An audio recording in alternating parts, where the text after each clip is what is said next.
આજે હું pizza topping sauce બનાવીશ. એના માટે મેં લસણ લઈ લીધું છે, ડુંગળી લઈ લીધી છે, લીલા મરચાં લીધા છે, સૂકા લાલ મરચાં લીધા છે અને ટામેટાં લીધા છે. હવે હું તાંસળામાં થોડું તેલ લઈશ અને એની અંદર પહેલાં લસણ પછી ડુંગળી કર. પિઝા ટોપિંગ સોસ બનાવવા માટે મેં આ કઢાઈમાં 3 ડોકલી તેલ લઈ લીધું છે.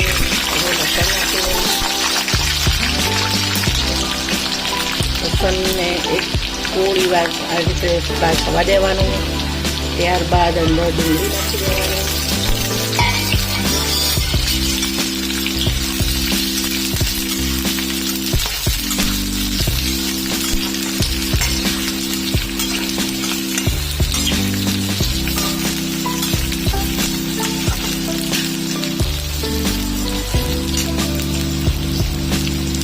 ત્યાર પછી થોડા લીલા મરચાં નાખવાના,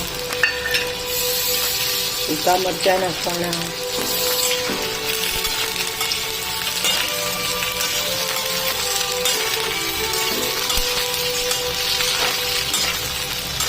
હવે એને બરાબર સાતળવાનું. ટામેટા, ડુંગળી, લસણ, મરચાં બધું સરસ થોડું પકડાઈ ગયું છે. હવે એની અંદર આપણે સ્વાદ પ્રમાણે થોડું મીઠું નાખીશું, અડધી ચમચી હળદર નાખીશું, 1 ચમચી મરચું નાખીશું, સ્વાદ પ્રમાણે થોડી અડધી ચમચી જેટલી ખાંડ નાખીશું અને એને બરાબર હલાવીને મિક્સ કરી દઈશું.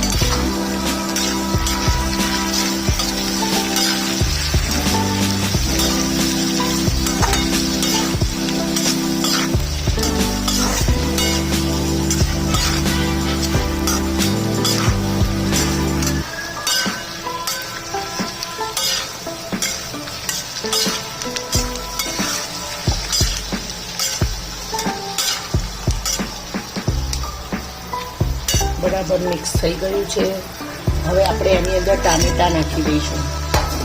ટામેટાં પણ બરાબર થોડા ચડવા દઈશું, જેના કારણે ટામેટાં પરની છાલ ટામેટાથી છૂટી પડી જાય. પછી આપણે છાલ કાઢી નાખીશું.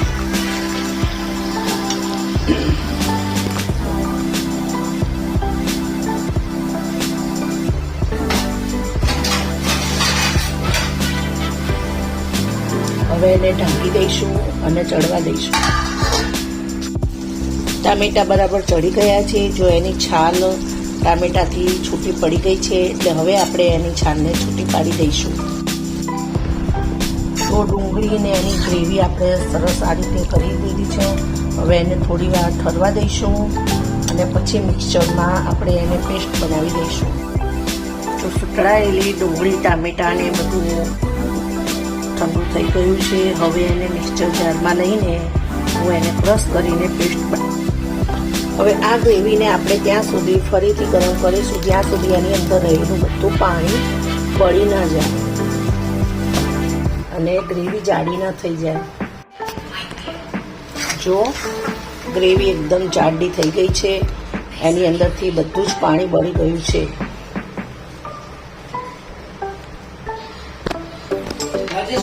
તો તૈયાર છે આપણો પિઝા ટોપિંગ સોસ.